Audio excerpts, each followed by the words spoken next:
Hello, and welcome to the launch of the International Energy Agency's new Energy Efficiency 2023 Market Report.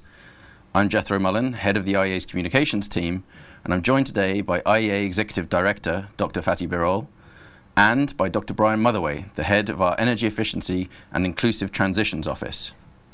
Energy Efficiency 2023 is the 10th edition of our annual market report on this important topic, and you can read the full report, which is freely available on our website, iea.org. During today's event, Dr. Birol will make some opening remarks, and then Dr. Motherway will present the key findings of the report. We'll then take questions from journalists. For the journalists taking part in this press webinar, we invite you to send your questions via the Q&A function in the Zoom. You can do this at any point during the presentation, and we'll also take a 2-minute break right after the presentation for you to send your questions. With that, I'll hand over to our Executive Director, Dr. Birol. Thank you very much, Jethro, and greetings to all the colleagues, friends following this event. So, dear colleagues, we are going to talk today about energy efficiency. And this year is the 50th anniversary of the climate and energy crisis we have seen 50 years ago as a result of the first oil price shock. And as it happened that time, we are seeing again this year, energy efficiency is rising in the agenda of governments, industry, and others. We have seen the critical importance of energy efficiency in our energy policies when we look at the benefits of energy efficiency addressing the energy security challenges, and we experienced this in the recent energy crisis. We see the benefits of energy efficiency to bring the cost of energy down for the consumers, and we also know that energy efficiency does play a very important role to address our climate challenges. So, energy security, affordability, and climate change, these three areas, energy efficiency policies can make important contributions. It is the reason, since years, I nickname energy efficiency as the very first fuel. We have many fuels, the oil, renewables, nuclear power, coal, gas, others. But for me, for the IEA, it is the first fuel is energy efficiency. Because we think we have to start of planning any energy strategy looking at the potential of energy efficiency improvement in a given country, given economy. When we had the energy crisis almost 2 years now when it started, I mentioned in our previous reports that I said I hoped that this crisis will lead to another jump in the energy efficiency policies, energy efficiency strategies of the governments. And now, when we look at the results of the report, which we are sharing today with you, which was prepared by my colleague, Mr. Motherway, and his great energy efficiency team, we see that our hopes are realized at a large scale. When I look at the report, some of the findings, it says that since the global energy crisis started, governments representing more than 3/4 of the global economy, more than 75% of the global economy, have come up with new energy efficiency policies or make the existing ones stronger. This is very impressive. More than 3/4 of the governments give a big push to energy efficiency. Again, I believe driven by the energy security concerns, driven by the bringing the price of the energy down for the consumers. And also, of course, many governments know that energy efficiency is one of the building blocks of any energy strategy which hopes to reach our climate goals. Our report says that these improvements in the government policies after the crisis are seen in many parts of the economy, but they have highlighted two areas, which both of them are very important when you look at the energy consumption. One of them is the industrial motors. The global applications of efficiency standards for the industrial motors have more than tripled within the last few years, which is, of course, very good news because industrial motors is a major source of energy consumption. And now another area, again an important issue, air conditioners sold around the world have at least some, maybe not very strong, but at least some type of efficiency standards applied. This is something that we have been talking at the IEA, at a different IEA work, and in fact I can remember, I don't know if Brian, you remember, several years ago we made a study on air conditioners, which I called at that time one of the blind spots of policy making, because at that time many people understood that the air conditioners are and said to be a key sector of electricity consumption, especially developing countries. Dear colleagues, we all know, I guess, and I hope we all know, that this year, 2023, is said to be the warmest year in the history. It has many implications, and one of them is there is a growing need for cooling, and this is the reason we have seen in many regions around the world the sales of air conditioners increase by more than 50%, a big jump to address the issues, the impacts of climate change in terms of warmer temperature.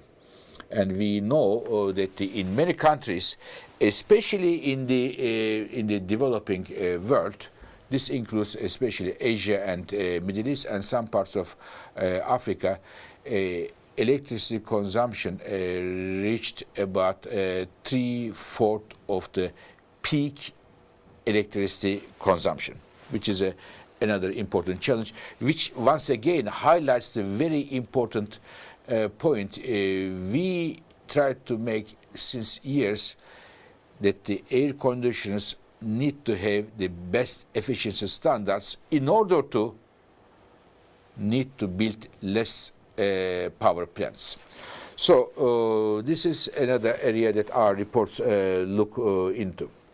Now, we are approaching the COP28 only a few days from now. Both my colleague Brian and myself will travel in the next few days to Dubai in order to hopefully come back to Paris with some good news, with some good conclusions from the COP28.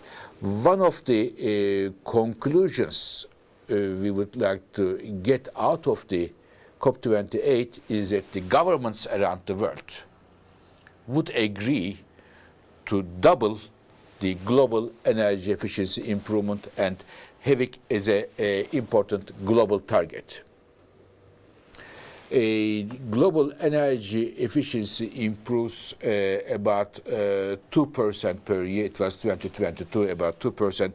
We would like to see that it comes to around 4% to be in line with our climate targets. It's based on our net zero report we prepared at the IEA, which many governments and the institutions and the companies are using as a benchmark. So according to that study, we need to see global efficiency to improve 4% per year, significantly, in fact, 2 times higher than the historical averages. In fact, last summer, we organized the IES Global Energy Efficiency Conference, the 8th annual Global Energy Conference, bringing several governments around the table. And in that conference in Paris, in Versailles, almost 50 governments agreed that they set doubling of the energy efficiency improvement as a strategic target for addressing our climate challenges, and also, of course, to benefit from its energy security and the affordability side effects. Now, we also say at the IEA that this is, while this is a very important target for us, we would like to also see, again, based on our report, net zero report, the tripling of the renewable capacity. So these two, tripling of the renewable capacity, doubling of the energy efficiency that have been suggested by the IEA, are two pillars of a successful outcome from COP28, among others, of course, that the IEA has highlighted. I wanted to thank my colleague Brian Motherway and the excellent team of our energy efficiency division here to come up this report to highlight where do we see the progress in terms of energy efficiency, which sectors, which countries, and where do we see still a strong potential to exploit to address our energy and climate challenges. With this, I would like to turn to my colleague, Mr. Motherway, to take us through some of the key findings of this great report. Over to you, Brian. Thank you very much, Dr. Birol, and thank you, ladies and gentlemen. It's a pleasure to be with you today, talking about the 10th edition of the Energy Efficiency Market Report, the 2023 edition. And as Dr. Birol started by saying, we did see in 2022 some interesting developments. We started by saying we do think there is some signs of what we call a turning point at that point, where we see a sense that we are seeing a change in government's focus on energy efficiency, driven by the energy crisis, driven by an understanding that we need more from energy efficiency in terms of its ability to bring energy costs down, to enhance our energy security, but also, of course, to reduce our emissions. And we did say, will 2022 be start of a turning point in energy efficiency because of the many strengthened policies we saw at that time. And of course, 2023 has been characterised, as Dr. Birol said, by being the hottest year ever. In many regions, we saw temperatures exceed 50 degrees Celsius in many parts of the world, many extreme weather events causing hardship for many people in the world, and people responding by buying more air conditioning and fans and other solutions, and of course by using those devices, putting a lot of pressure on electricity systems around the world. We've been tracking this very closely, and we see very direct relationships between the weather and the responses in relation to electricity demand. For example, in Texas, every increase in temperature by 1 degree sees a 4% increase in electricity use. In India, that's 2% because not as many people own air conditioners, but that's increasing year on year, as you can see, and that's only going to continue to increase. And as Dr. Birol said, on a very hot day in a hot region, air conditioning can represent up to 75% of the total peak electricity demand. And in fact, this year, in 10 of the largest electricity systems in the world, they experienced the highest ever on record electricity peak demand they have ever seen. And of course, the need for more and more air conditioning was a big driver of that. So we see this very strong pressure driven by the extreme weather events as a key characteristic of 2023, among others. Has there been a policy response to that? Yes, there has. So now today, most air conditioners that are purchased are subject to at least some form of energy efficiency standard, which is certainly progress. It's also important to note that many of the recent policy developments have been in the hottest regions, such as sub-Saharan Africa and Southeast Asia. Many other areas have seen important policy developments, such as industrial motors, cars, and many others, where we've seen in the last couple of years many new policies being introduced, and that is certainly very welcome developments. And of course, we see this playing out then in terms of energy demand. We see particularly highly efficient electrified technologies like heat pumps and electric vehicles, because of their record-breaking sales, are really starting to have an impact on energy demand in the relevant sectors in many countries, where we're starting to see peaks in residential gas demand in many countries, for example, or in gasoline demand, and this is only going to continue. And the most recent World Energy Outlook showed that in all scenarios we expect global peaks in all fossil fuels at the latest before the end of this decade. Now, of course, this depends on regions. The story is different in many regions, and this is very much a story that pertains to energy efficiency, where we see different dynamics playing out between growth factors, structural changes, and the positive impacts of energy efficiency policies. Let me give you an example of this. If you take, for example, the United Kingdom, in the last decade, even as population grows and the housing stock grows, energy efficiency policies have had a very positive impact, and the total residential energy demand of the total housing stock has in fact fallen by about 10%.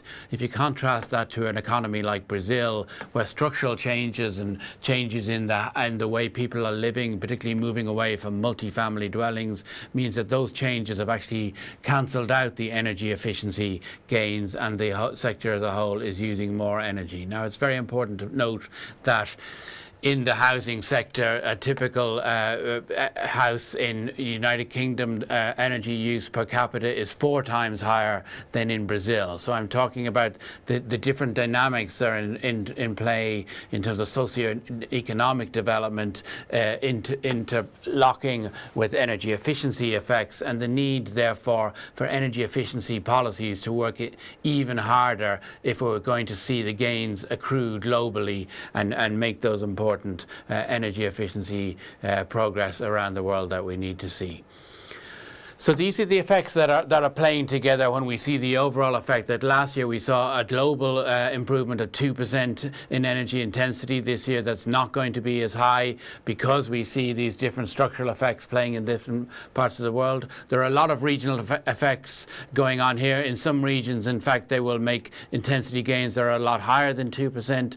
In other cases, they are offset by structural change. There are also very important time lag effects going on here, where many of the new policies that have been introduced recently are not washing through into intensity gains quite yet, but we expect that to follow quite soon.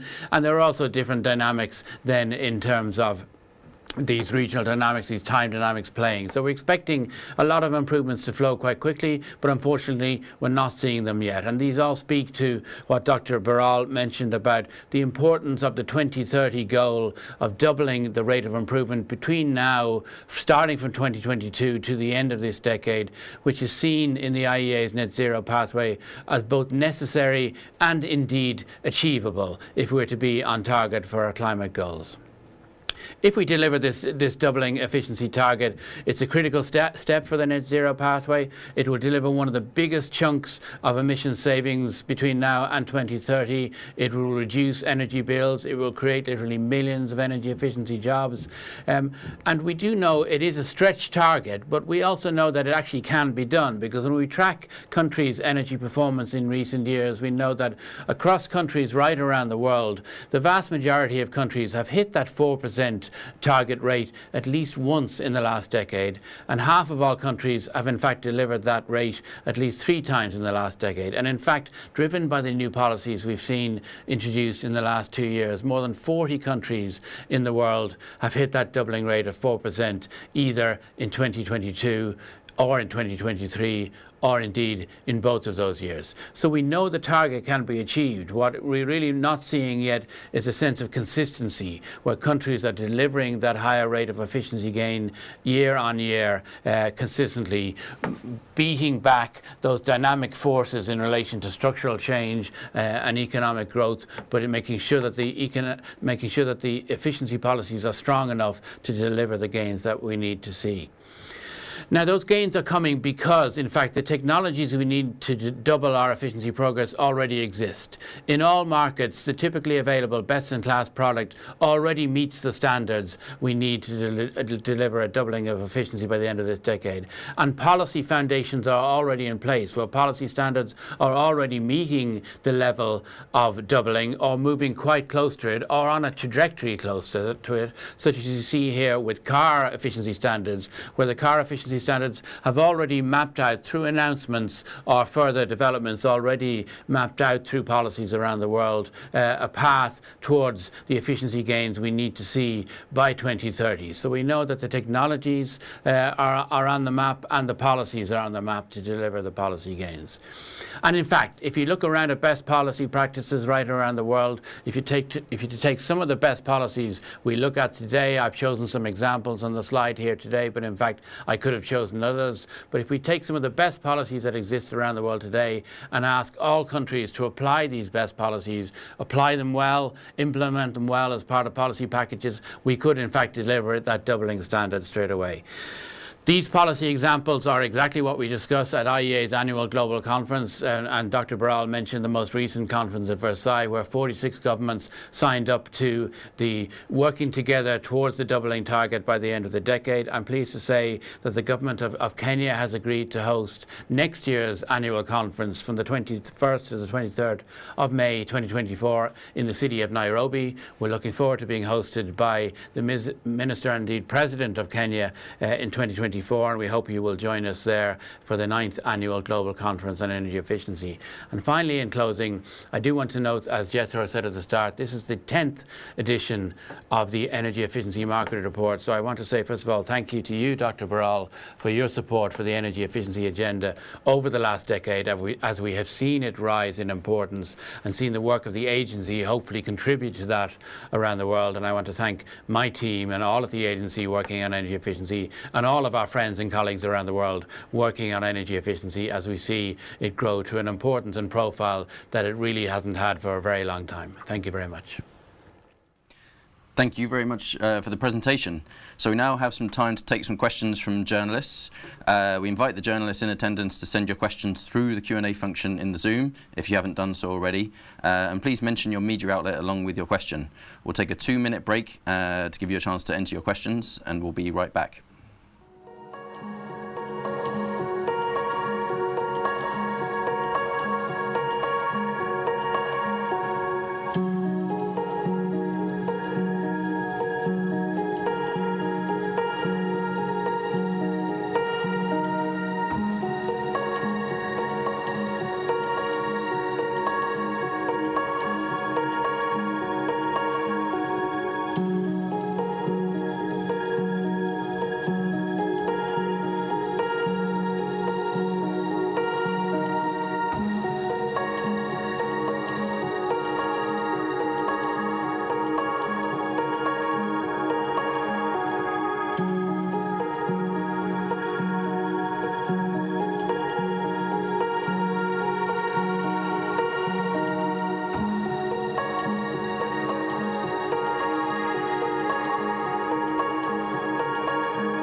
Hi, welcome back. So thank you very much for the questions we've got so far. We're going to get through as many of them as we can.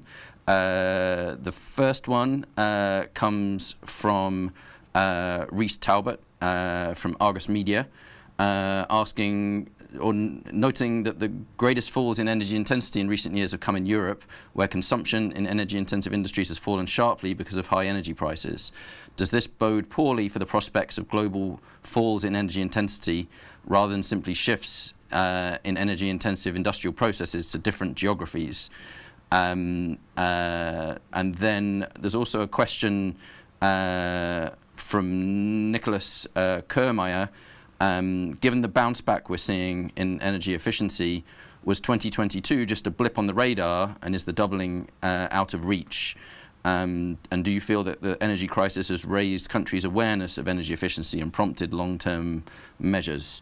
I think I'll put those two questions to Dr. Brian Motherway, our Head of Energy Efficiency and Inclusive Transitions. Brian. I mean, thank you for those questions, and they're clearly related. And I certainly see that the dynamic is a mixture of positive and negative, but on balance, certainly positive, because the level of policy action on energy efficiency since the crisis started in early 2022 is unprecedented. The level of investment, the level of new policies put in place is really impressive and really strong. And certainly Europe has been one case where there's been really strong focus, really strategic focus at the highest level of policy making on putting new policies in place, on countries working together, new action taking place. And that's been a major driver for the very impressive gains Europe has made in the last 2 years, where it has hit, in fact, it has hit the doubling target both in 2022 and in 2023 as a region as a whole. Now, of course, there has been pain, and that's been driven by the higher prices, and there has been, some suffering in industry and in households, but there's also been some very impressive energy efficiency gains. And that's why I feel that I don't think 2022 is a blip. I think we always see this dynamic between the progress that energy efficiency makes and then the various factors related to structural growth and some rebound effects in certain parts of the global economy. But I think on balance, we're starting to see those energy efficiency policies move into place. We'll start to see their effects really kick in the next year or two, and I think we're on an upward trajectory. Thank you very much, Brian.